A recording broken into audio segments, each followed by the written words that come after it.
बिस्मिल्लाहिर्रहमानिर्रहीम। अस्सलाम वालेकुम to all my viewers and students आज हम लोग पढ़ने जा रहे हैं ड्रग एक्ट 1976 के की पॉइंट्स।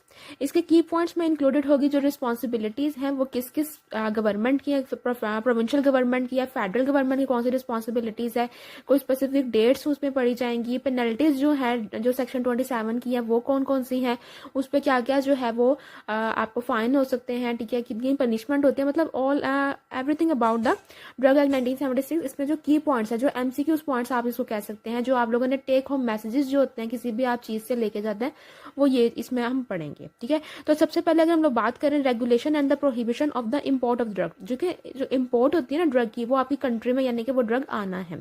ठीक है, तो उसको कौन डील कर रहा होता है, उसके लिए कौन रिस्पॉन्सिबल होता है, आपकी फेडरल गवर्नमेंट रिस्पॉन्सिबल होती है। ठीक है, इसी तरह जो इसके अलावा जो रेगुलेट भी करेगी और अगर प्रोहिबिट करना होगा किसी की इम्पोर्ट को, किसी भी ड्रग की इम्पोर्ट को, तो वो भी फेडरल गवर्नमेंट ही करेगी।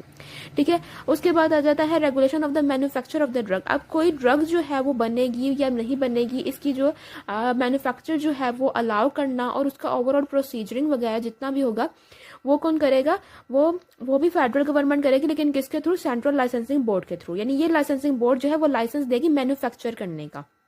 ठीक है, अब इस सेंट्रल लाइसेंसिंग बोर्ड में जो अगर हम लोग बात करें मेंबर्स कौन कौन से होंगे, मेंबर्स जो है वो प्रोविंशियल गवर्नमेंट से भी होंगे और फेडरल गवर्नमेंट से भी होंगे।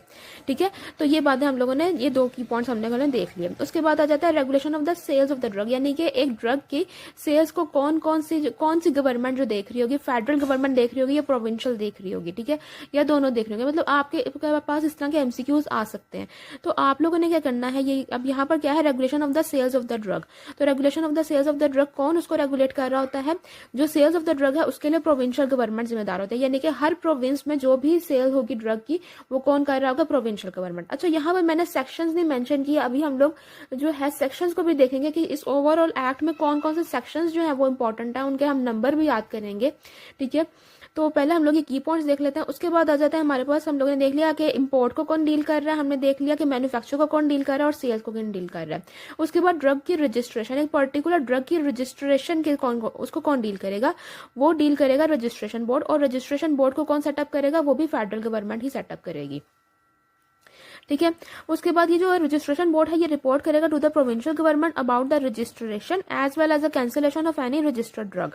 ठीक है, अब कोई भी जो है वो गवर्नमेंट, अगर रजिस्ट्रेशन बोर्ड कोई भी ड्रग को रजिस्टर करता है तो वो किसको बताएगी, मतलब बनाया उसको फेडरल गवर्नमेंट में है, फेडरल गवर्नमेंट ने उसको बनाया, लेकिन अगर वो किसी भी ड्रग को रजिस्टर कर दिया तो क्योंकि हर ड्रग एक पर्टिकुलर एरिया में होगा और उसके लिए प्रोविंसेस वो, वो जो एक एरिया में होगा और उस एरिया को यानी उस प्रोविंस को कोई ना कोई डील कर रहा होगा, यानी प्रोविंशियल गवर्नमेंट उसको डील करेगी। ठीक है,